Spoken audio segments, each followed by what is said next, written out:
प्रश्न बघा आपल्याला काय दिलाय, सौरभकडे ना 25 त्रिकोण आणि चौकोन आहेत. मॅथमध्ये त्रिकोण किती आणि चौकोन किती आपल्याला माहित नाहीये, पण ते बोलतंय की ह्या एकूण कोणांची संख्या 88. बघा, प्रत्येक त्रिकोणाला 3 कोण असतात, प्रत्येक चौकोनाला 4 कोण असतात.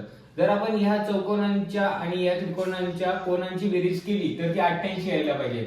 आणि एकूण त्रिकोणचा कोण किती आहेत, 25. तर ते बोलतंय की त्रिकोण किती आणि त्रिकोणाचे कोण किती. आता आपण काय करूया माहितीये का, सिंपल फॉर्म्युला लावूया. बघा, जर माझ्याकडे x त्रिकोण असतील तर माझ्याकडे टोटल त्रिकोणाचे कोण किती झाले, 1 2 3 3x. आणि माझ्याकडे समजा y चौकोन असतील तर कोणांची संख्या किती झाली, 4y. कारण प्रत्येक चौकोनाला 4 कोण असतील आणि माझ्याकडे y चौकोन आहेत तर टोटल चौकोनांचे कोण किती, 4y.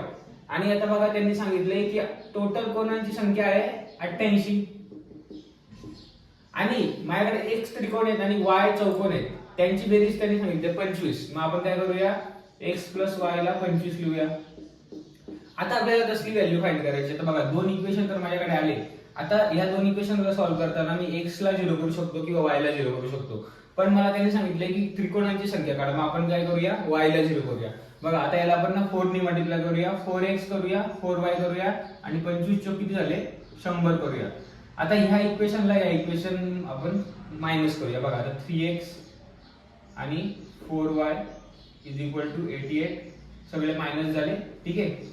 आता बघा, 4y मधून 4y गेला 0, 4x मधून 3x गेला, x = 100 मधून 88 गेले 12. म्हणजे x ची व्हॅल्यू किती आली, 12. म्हणजे माझ्याकडे टोटल त्रिकोण किती असणार आहे, 12. मग त्रिकोण जर 12 आहेत तर मग त्रिकोणाची एकूण कोण किती, 12 दुणे 24, 12 त्रिक 36. कारण एका त्रिकोणाला 3 कोण आहेत, मग उत्तर आले 36. याचं उत्तर राहणार आहे 12,36.